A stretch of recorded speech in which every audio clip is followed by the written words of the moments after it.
What is good? What is good? Episode 47. We have the championship matchups this weekend. Fancy, how are we, pal?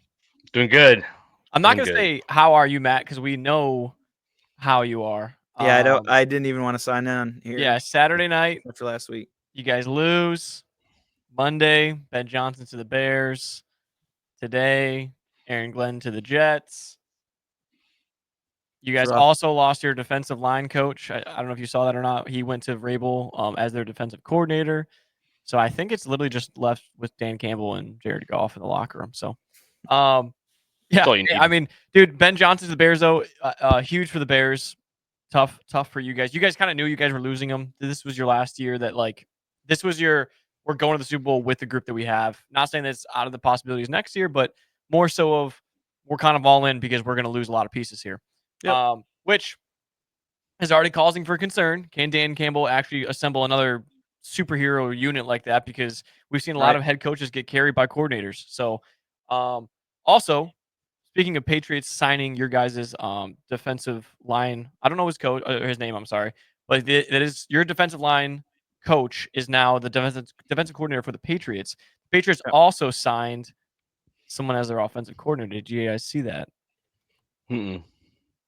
Do you guys remember the old offensive coordinator for the Patriots that won Brady all the rings? And No, I don't know his name. he also was the Raiders coach and Mhm. sucked there. And Josh McDaniel signed back with as the offensive coordinator for the Patriots. So it's Vrabel as the head coach, Josh McDaniel as the offensive coordinator, and then your guys' defensive line as the defensive coordinator. So they're stacking up over there with the Patriots. They're getting ready back for they want their dynasty back. That's for sure. Yeah. And there's one thing for certain. We said it with Ben Johnson before. He's a great offensive coordinator. That does not mean he's going to be a great head coach. We see that with Josh McDaniel. He went back to go be an offensive coordinator, and he'll be great. So it's going to be interesting to see how that plays out. Same thing with Aaron Glenn. The Jets going with another guy that's on the defensive side. Will it work? We saw with Saleh. I mean, he was a great defensive coordinator with the 49ers. Didn't pan out for the Jets. Whatever else. I did think it was funny though. I want to touch on one more subject on the coaches after this.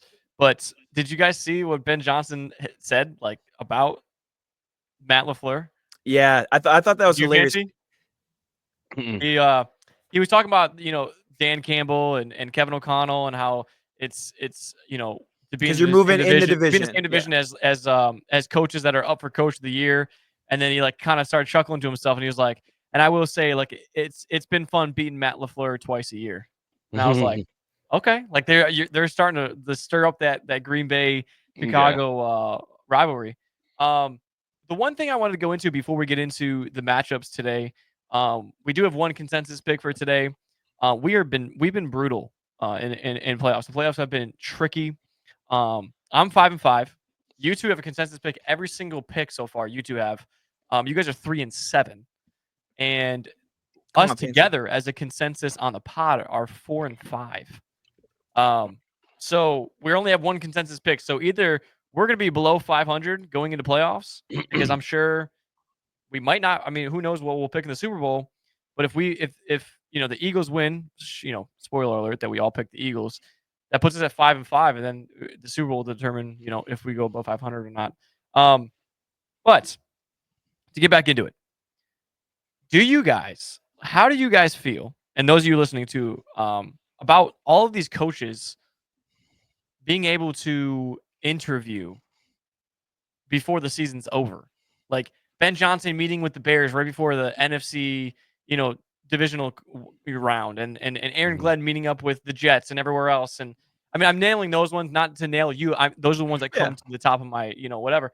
But it's like, am I the only one that's just like, how is this?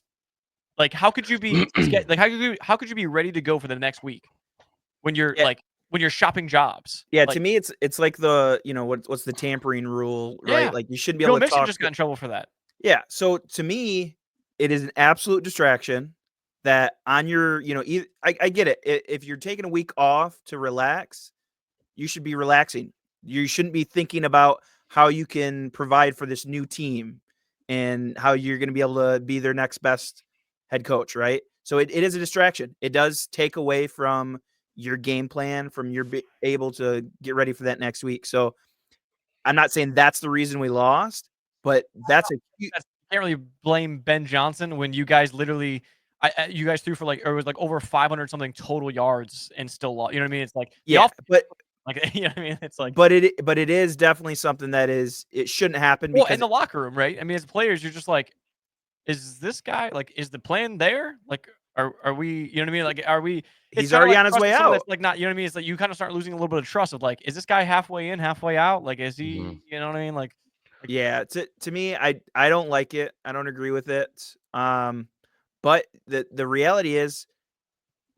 you're not going to let him miss out on that opportunity. Because if someone else signs there in the meantime, he just lost a $13 million, payday. If the Bears had already decided to go somewhere else and you didn't interview there. So as a business decision, it makes complete sense. Yeah, it makes sense. I more so was just like, there's got to be some league rule where like, hey, you guys can't sign any coordinators or coaches until the Super Bowl is over. Like, this is getting ridiculous. Like, let these guys finish the season off. I mean, even Joe Mixon was just messing around. I don't know if it was a podcast or a social post, was just saying like T. Higgins would be great in Houston, and he got fined for it. Like, you get fined for saying he would be great in Houston, but coaches can go interview with other teams and be like, I can be your head coach when you're literally playing that week. Like, yeah, it's definitely seems like a little bit of a conflict of interest. Yeah. It's like, well, all right then, you know. We find the players, but the coaches can, go interview for 14 different jobs if they want to while they're playing in the divisional championship. It's like, okay. And basically already I mean, probably, to me, that was the biggest thing too. And it's one of those things where does it sting more? You guys lose Saturday and Monday, Ben Johnson's already like on a team, and then Wednesday, Aaron Glenn's already on a team. It's like you guys even wait like, 3 days, 4 days until you guys were like, okay, we're gone. Like, to me, I saw David Montgomery like posted something about it. It was like when you hear Ben Johnson sign with it, and he's like looking or whatever, and he's like, where are we going? Like, where'd you go? Like, because it's like, I don't know. It's interesting. But yeah, I mean, what are you gonna do? I think the league addresses it soon. I really do. I think same thing with the playoffs. I don't know, with the playoff rules, they change, with the overtime rules. Like, will that be implemented in the regular season too? I think it's got to be, right, at some point. So maybe next year we'll start seeing some more things. They're already talking about 18 games, 18 games in the season. It just makes more sense. Maybe do double bye. Like, yeah, we talked about that before. I like the idea if you implement. Obviously you still got to stagger the buys, but if you can give a front end buy and a back end buy, to me that's fine to do. I mean, to do an 18 game season, but a lot of the players are down for it. The only thing and we'd have to look at the math on it and stuff like that.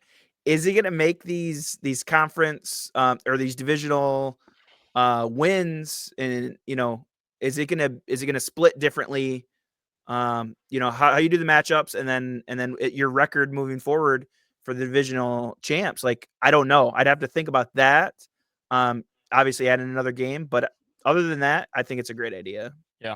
I mean, and who like isn't down for more football? I mean, what I mean? We've been loving the 17 game, and then whole different conversation is do the records, like all those records, right? The Barkley getting close, like all the passing touchdown, the passing yards, the this and that.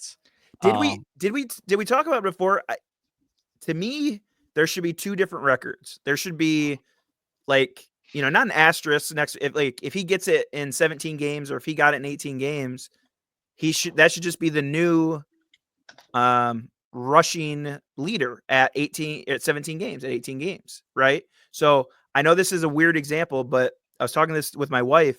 She had a diving record in high school, and she kept it for, I don't know, it was like 6-7 years after she graduated.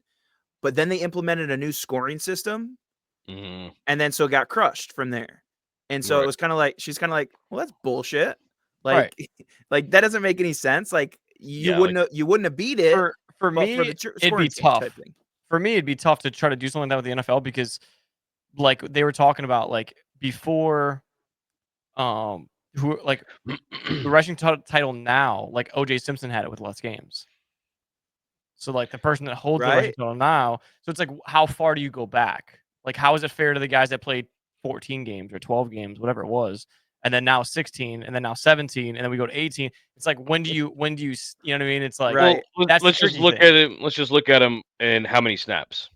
Right. That's what everyone was saying about Barkley. Was like, it's like, oh, if he does do it, he beat it with one more game. It's like, well, he has 40 less carries. So Right.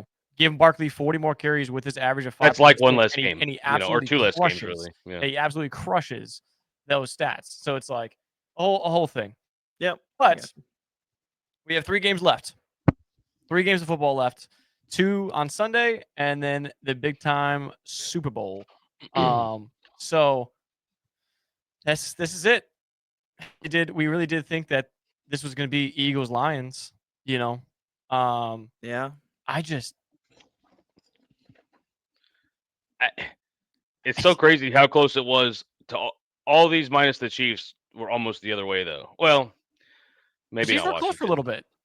It was close for a little bit, but it's like even then, like the Eagles down to that last play, and then Ravens losing the turnover game, and then And then Mark Andrews dropping like Mark Andrews dropping a catch that's so catchable, and Lamar throwing do you catch the it? worst ball he's ever thrown when it matters the most. Do you catch it? That's our MVP. Yes. Yes, I'll catch it because I'm shorter than Mark Andrews. That was chest high, like it's supposed to be. It was chest high. It was chest high for me. It was at his fucking. It was knees. a knuckleball. Like Yeah, I mean, he was going down. I'm like, there's nobody around him. Like, there's nobody that close for you to throw that weird shit. Especially when Mahomes is getting drugged down by his ankles and throws a dot twice as far to Kelce, just right there on the nut. I'm like, to me, the play call I love is you do that option read of you put it in Henry's stomach, right? And he's either running up the gut, or if they jammed it there, then Lamar goes and runs it in. Like, I don't love passing to the pylon in that situation because something crazy can happen where guy steps out. I mean, look at the first week, right, against the Chiefs. They literally had his Isaiah Likely. Remember his foot being like an inch or two off that Thursday night, that first Thursday night game. Or it was first Thursday night game. It's like things can happen. You're right. I mean, I put in the superstar's hand and just let it happen. It's almost like throwing it at the goal line. Yeah. When you have in the Super Bowl. Yeah. When you have Marshawn Lynch. When you have Marshawn Lynch right there. So that's the same scenario. That's the problem. Stuff can happen. So, I mean, even then, it's just that was such a doable play though. Like he had separation, he had space, he was there. It's just like one of those. It's football. It's like it's hard to catch that ball in that weather. It's snowing, it's cold, like they're slick, so it's like you need to give him the best shot. Like deliver him a good ball, and you didn't do that. Yeah. And 9 times out of 10, he's probably going to catch that. But yeah, that's unfortunately, this was the one time, and there's no reason it should have been that close with the staff you have versus, the Bills. Yeah. Yeah, it's like hey, credit to Josh Allen. That's why he should be MVP. Good. You know, that having a who threw it? What was it? The wide receiver, the little trick play he threw into triple coverage. It's like, oh gosh, who the hell do you think you are? Like, just Deshaun Watson. Jesus, God. Yeah. So, an interesting thing to take away from these games right away is the over/under being the same, 47.5 for both of them. Obviously, if you see the Lions in this matchup, the money lines would and the spreads probably would have been a lot closer. But I'm like, this is the scenario what's funny, if you guys remember this, which I do, because when it happened, I was like, holy shit. We didn't talk about this scenario, Commanders Eagles, because we were raving about how there's no way the Commanders win this because they basically got as far as they can get. So we never talked about an NFC East NFC championship once, right? We talked about, possibly a Vikings Lions. We talked about like all these different scenarios, a Rams Lions with Stafford going back into Detroit. We talked about every scenario besides this one. Well, and we, excuse me, we kept touting how the NFC North has these 3 teams in here, how great the division was. NFC North are frauds. But look what happened, right? It's the Eagles and the Commanders that fought their way into the NFC championship East game. Beast, you know what I So, mean? That's what they call us. do they? No, I thought they called it the NFC least. Yeah, no, they definitely do because the Cowboys, which isn't our fault. like it's just like I don't know what to tell you. But it's gonna be interesting. The way I'm gonna keep it simple. I'll let you guys do. I know it's my team. I'd rather just not talk about it as much as I've been jinxing people, especially Justin Herbert. But like for me, the way I view it, like I try to take me being a fan out of it. I've talked about the Eagles Commanders matchup 1,000 times on this podcast the last 2 years. Eagles at home beat the Commanders. Commanders at home beat the Eagles. That's exactly what we saw this year. And the Eagles are at home. Like this is where being the number 2 seed matters so much because if we are in Washington, I'm a little bit more nervous about this game. You know what I mean? I just am because we that's where one of our losses came from. Like, and not saying that it can happen again. It absolutely can. I'm hoping that Philly ends up being like 6 inches of snow again because I loved watching Barkley go for 200 plus rushing yards or as close to 200 plus, and it's like for somehow he's 10 times faster in snow. I don't know how that happened, but he was no, like that was. I think they tracked it. It was the fastest like run in the snow or something like that. Like in a certain amount of snow or something. It's ridiculous. Like it was like he lost no traction whatsoever. Yeah. So hopefully it's cold and it's snowy. I know Matt, you don't like those games, but that's football. Yep, you know my opinion. That's why you guys lost. Move it indoors. You guys don't play real football. I mean, all the teams that are still in it have an open top, so yeah, maybe that says something about toughness. Maybe. I mean, there was a debate, not to derail us here, but there was a debate about how it's unfair for quarterbacks that play in a dome for 14 games a year and then they have to go play in the snow. They can't get ready for it, but Jared Goff played 14 in the dome and lost in the dome in NFC division. So. Yeah, I mean, and go back to last year with the Chiefs and the Dolphins, and it was like, oh my god, -6 degrees on the field when the or Dolphins whatever. Snuck in, like yeah. Remember when we thought the Dolphins we're gonna win we're gonna win anything? A game? So yeah, I don't know. I like to see more out of Hurts. I get everything's been kind of more so, when you have Barkley, like you just talked about that, like Lamar and Derrick Henry, like why not? We saw Jalen Hurts go for like a 40+ yard rushing touchdown. You saw Barkley go for 50+ yard. It's like there's no reason to throw the football when we're just dominating you on the ground. Especially when it's cold. Same thing with Washington. This game probably should be cold. Washington's got one of the worst run defenses. That's why Gibbs's line was so high last week against the Commanders.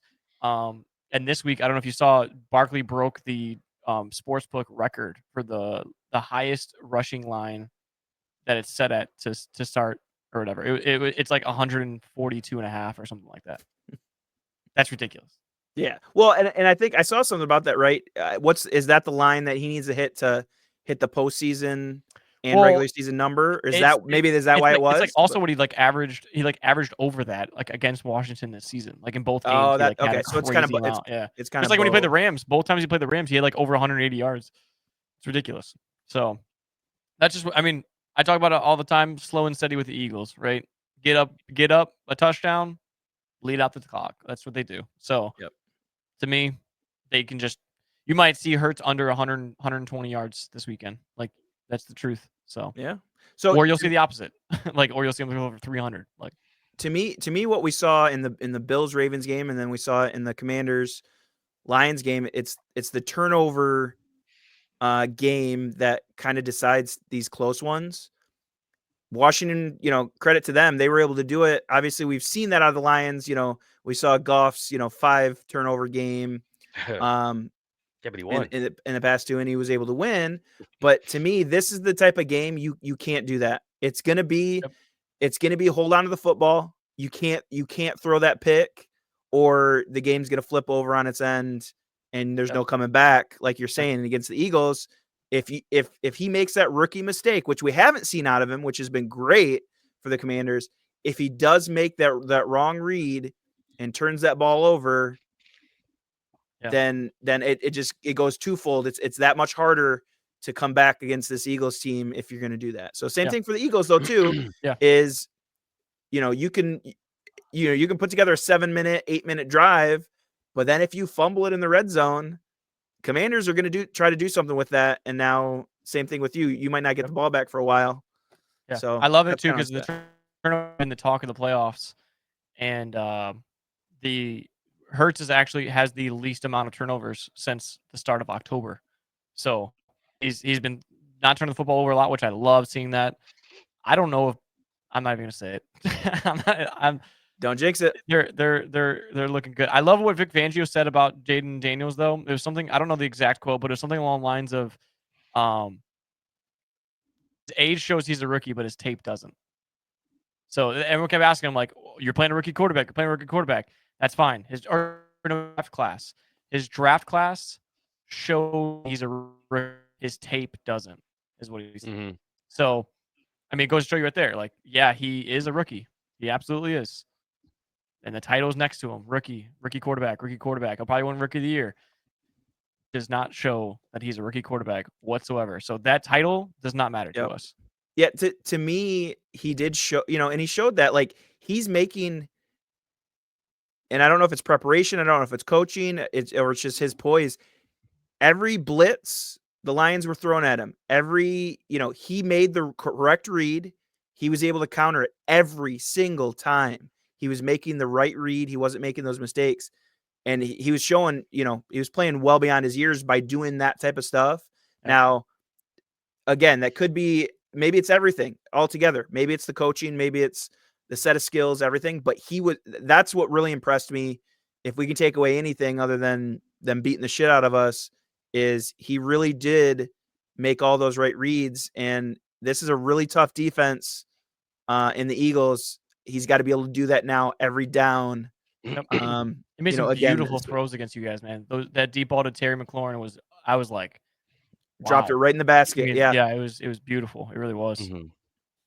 Yeah, that was nice. It was nice to see that. I think one of the things that complements Jaden in this rookie quarterback or rookie season, I mean, is he does have a lot of veterans that we all kind of wrote off at the beginning of the season. Absolutely. That it's, like the struggles I see with the Packers is how young we are, how young our coaching is. It's like everything is just, still, wet behind the ears. And it's like, you get some of those guys that have been in the league for a decade. It's like, there's just a lot of good habits they've picked up on creating separation to provide you the opportunities that, as long as you can do your part, that they're going to do their part. Yep. So yeah, we knocked. I mean, Zach Ertz, Austin Eckler, Bobby Wagner. We knocked so much of it. We laughed, and it's like that leadership has gotten them, as far as here. So I mean, just look at that. I know the world. There was a poll that NFL put up, and I think it was like 62% of the NFL fans voted they want Commander Bills Super Bowl. They don't want to see the Eagles Chiefs rematch, because last year was the 49ers Chiefs rematch of Mahomes' first, Super Bowl that he was in. So I hope we see Eagles Bills to lead us into the Bills game. That is one that we're not consensus on. You can take a guess on who took the Chiefs, dickhead. And dude, he's wearing KC on his head. If you guys need any more signal on who he picked compared to me and Matt. But Matt, I'm rooting for the Bills. I mean, I nailed it all last week. Refs. We saw it. Mahomes, like, first drive, gets hit in the shoulder. He gets called on a headshot. Slides down. No one even touches his head. Gets called on that. And everyone talks about, like, oh, then it'd be 2nd and 5. It's like, yeah, but instead of 2nd and 5, you gave them 15 yards and first down. Like, right. You give them 15 yards and a first down. That's a lot different than 2nd and 5. I don't care that 2nd and 5 at the 50. I care that you just gave them 15 yards and a first down. And I've seen a bunch of posts about Mahomes and the Chiefs and the refs. And the bottom line is it's not about how many times they get flagged compared to others. It's about when those flags come out compared to the others. Like, it's about to be 3rd and long. All of a sudden, it's a first down. It's like, why is it first down? It's like, oh, well, someone touched Mahomes. It's like, okay, yeah, it's when you had that relief as a defense, and you got the stop, but then oh wait, no. Let's see that flag still gets thrown, and now they can continue that drive. Him That's flopping out of bounds. He takes a step and then just falls and flails over first down. It's like, okay. yeah. I mean, it's you can't give them the opportunity. I understand, but that happens in every game, and it doesn't have to be thrown. But seemingly, it happens 95% I mean, even the of the players are time. coming out and saying it. Like at this point, Yeah. even like older players, we saw Troy Aikman on the announcing, like saying, "Oh come," it's viral, like, "Oh come on," like I literally live said it.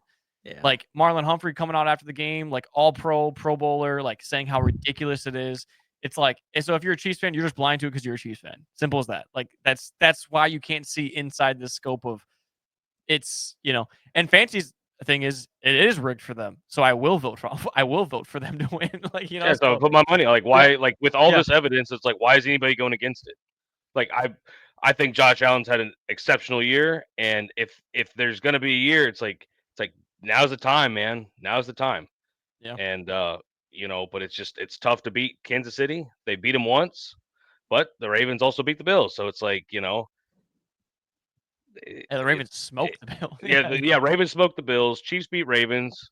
Bills beat it's so it's like, well, was the circle continue kind of thing, but I definitely saw on that they are trying to, I guess, get the owners to vote that any 15-yard penalty should be challengeable Reviewable. or Yeah. reviewable. Yeah, and so I like hopefully that. we get some of I that. just think that it helps with the efficiency of it, right? Like why? Like Well, I why? mean, I don't know Why about not? efficiency. You know what I mean? Like why not? Yeah, it's like it is tough because everybody at home was watching it in slow motion.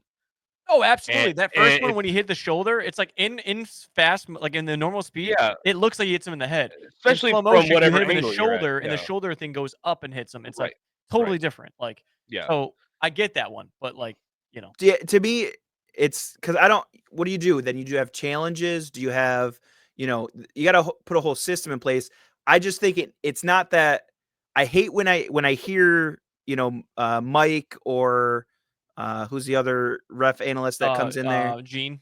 Yeah, Gene. Like I hate when they say, and that's a non-reviewable play.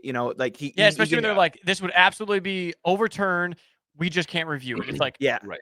that's like that's it's the 2025. Like that's we the have word. cameras in the pylons. We can't review this. Like, Yeah, that's the worst part of it. So to Yeah. me, anything where you have to like go back and say, yeah, that probably was a penalty, or or it wasn't a penalty, yeah. but we can't review it. Then anytime that should happen, just say, hey, if we can buzz down and do an expedited review of a first down or of a ball spot of a catch or not, just do it on a penalty then too.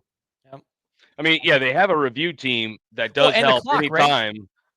Yeah, it's all there. So it's Yeah. like you can in live time after the flag's thrown. I mean, you maybe 20 seconds of people being like yes or no, like that was hit to the head or that wasn't, or those guys didn't. He started to slide late and they didn't even hit him. Like one of those things. Like you could do that, or that face mask. What game was that they called a face mask? And he literally grabbed him by the shoulders and he just turned his head and basically Yeah, I know. Yeah. it was like it is once again like that was plus 15 on In top of fast that. motion, it does look like Right. from a ref. So it yeah. And so yeah, clear and there's- clear and obvious. If it's on video and it's either clear that it's not or it is, then just make the And right it's still call. 50-50, whatever it's called on the field, it's just like a touchdown, right? It's like if you can't overturn it, then the call Right. stands, right? It's like that's Yeah. what it should be, and it's maybe that'll slow the game down. Maybe that's why they're not doing it, because then you get into the like this might actually be rigged, because then there's a flag, and then it's like they're getting ready to snap. It's like, oh no, whistle. Nope, That never flag mind. actually got picked up. We're going back, and then it's like it's probably a whole hassle. But there's just Yeah. got to be something, Yeah, don't give the NFL another button to be able to Yeah. press to change it. But at Yeah. the same point, let's make the right call. I mean, So that's yeah. what I hope out of this game. I said it last week, and if you just watch the Chiefs Texans game, you can see how brutal it is, like with those calls. It just is. It was just tough to watch. I mean, you're sitting there like, come on. Like one just after another, and it's like if I see this in that game, it's just going to be so much more disappointing, because it's like just let these two really good teams play. Like, Mhm. because if you guys remember when the Chiefs lost to the Bills, there's that viral video of Mahomes like complaining to Josh Allen, like, and he didn't even say like good game, doing whatever at the end of the game, like the Bills won or whatever, and he's like whining like that wasn't a fucking, or like whining to Josh Allen. Josh is like, you like, dude, you all right? Like the game's over, like there's nothing to bitch about or whatever. And Mahomes was crying about how how ridiculous it is or whatever. It's like, dude, you are the king of it. Like you are literally the king of that happening to you. And so it's like he said in that interview, I think that was like 2 years ago, but it's like he said in that interview, like let us play, like. So when you scramble out of the pocket, Patrick, you are a runner. When you get I think it was an old player, and everyone was aiming for his head for it. I forget who it was that said it, but like when Mahomes scrambles, knock his ass out. Like fucking just light him up. Let him learn. Like you can go ahead, flag me 15 yards. Like, but light him the fuck up. Enough of this like just tapping him out of bounds and then him flopping. Light him up. Like get ejected. Like light him up. Teach him a lesson one of these times, man. Like how many penalties is he gonna get until someone just lays his ass out? Like, you know what I mean? Like, make him scared. Like, yeah, because the fact that when he is scrambling and then he does that little reach for the first down, yeah, he does that. He acts like he's gonna go out of bounds, but then he doesn't, type of thing. Just hit it, pop him. That's when you hit him. I mean, he's not the only one that does that, though. No, right. That's what I'm saying. But other quarterbacks get hit and they get back up. And they're like, yeah, that was me. Let's go. Like, keep it going. Like, there's plenty of quarterbacks that pop up and go. Like, if he get popped up, dude, he actually might not get back up. Like, he would just cry. Maybe, but maybe. So, but I mean, that's the thing, right? Is there's quarterbacks that are way more mobile than him that are getting hit harder and aren't getting those calls. So that's where I'm just like, all I hope for, I don't care if the Chiefs win. I really don't. Like, if they win against the Bills, which the Bills are a beatable team, like they are. Like we've seen them lose games where like, holy shit, like that team looks like they have holes because they didn't do much in the offseason. That's why we thought the Dolphins were going to win the AFC East. So the Chiefs can very well win this game by talent, by coaching, by discipline, home field advantage, plenty of things. But just give like Josh Allen and the Bills like a fair, chance just as much as the Chiefs. That's all that I ask for out of that game. Like, I want to see the Bills win here. I want the Chiefs to go down, but I also I've got another motive to it. Is I almost want to see the pain that the Lions have right now back in the Bills' eyes, because I want them to get to the Super Bowl. You want them to get there. I think they've done enough. Like, I think they've been through a lot. They lost like 4 Super Bowls in a row. 4 in a row. Yeah. No. So like, and then if they lose to the Eagles in the Super Bowl, they're just going to continue that amazing streak that they've got going of going to these Super Bowls, but just not quite getting it done. So, because I think if the Chiefs get one more opportunity here, they're going to set history and, try to do this three-peat thing. And I don't want that to actually happen. So yeah. I think that's what's going to be tough is next week. If next week it's Eagles Bills, like me and you were predicting, Matt, like I love Josh Allen. Like I love the Bills. Like that's like I'm not a fan of them, right? But it's like that's a team that every week I've been excited to watch. If they're prime time, I'm like rooting for them. I put money down on them. Like it's been fun to watch them, and I would want Josh Allen to win a Super Bowl. Like if the Eagles aren't in, the Bills are the team that I want to win it. So it's tough because I know if it's Eagles Bills, most of the country is going to go with the Bills because people don't like the Eagles and obnoxious Eagles fans. But at the same time, I kind of like then it's like I want the Chiefs for the Eagles to crack that back-to-back streak. And I know that the entire like nation besides Kansas City fans are going to want the Eagles because they're tired of the Chiefs. You know what I mean? Like it's like, all right, we'll get behind the Eagles because it's better than the Chiefs. Like it's better than them winning, It's kind of like, the Patriots without, as much whining and refs bullshit with Brady. Like at least Brady and them were just dominant. Like they would just beat you. They beat the fucking, they beat the nails off you. You know what I mean? They would just keep going and going. Like I remember one season their defense was great, then their run game was great, and then you had Brady throwing for 4th. You know what I mean? It's like they would do it any way possible that they needed to, and at least you can respect that. And we look at the Chiefs; they haven't even put up a 30+ point game this season. So it's like there's some help going on there for sure. So, but yeah, those are the only 2 matchups. The last 2 matchups besides the Super Bowl, for us. It's just, man, I was already thinking about it because this past, like just all the Mondays and Thursdays, both this past Monday we saw. Oh yeah, that was the other thing too, Matt. Like you guys lose Ben Johnson, then you guys lose Aaron Glenn, then you guys use your defensive line, coach. You guys lose the Washington Commanders, and then Ohio State wins the freaking national championship on Monday.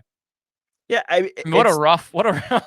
I'm fine with that because we got the co-championship, co-national championship since we beat them last regular season game. I think we have a hand in that national championship too. So I'll take it. There you go. That's like the most Detroit thing ever. But yeah, I respect it. But yeah, I mean, just missing it because after this episode, we will take a week off because it'll be the Pro Bowl. Just giving you guys a heads up. It'll be the Pro Bowl, and then we'll do an episode before the Super Bowl, recap of Super Bowl, and then we'll take a little bit of time off. But like, it's like, man, just there's nothing better than just knowing that there's football on. Like, it's just like it's Thursday night. You're like, oh, dude, who's playing tonight? You know what I mean? Like, let me go check that game out. But we have one last one before the Super Bowl for you guys. Little talks within reach parlay. Eagles money line -285. AJ Brown anytime touchdown score. He's due. We know he's due, right? I mean, he's got it. I mean, he's reading the book on the sideline. He's, that's back-to-back weeks where he's, not doing much. So it's like it's kind of like it's in the script of like he's gonna get this one. He's gonna catch a touchdown here. And then, if the Bills are gonna have a chance, we know Josh Allen's probably gonna do it all himself. So it's pretty much that simple. Plus 509, $25 to win 152.36. Buy yourself something nice. But that is all that we have for you guys on this episode. The episodes are getting shorter with less games. Keep it short and sweet for you guys. So, but we have been posting on our socials at the schedules and our picks and stuff like that. So if you guys that stuff interests you guys, definitely check out our socials. And yeah, that's all I got for you guys. You guys got anything else? That's it. Nope. Fancy, ready for Matt? football. Good to go. Good to go for some football. But yeah, that's episode 47. We will catch you guys next week. Later. Bye. See ya.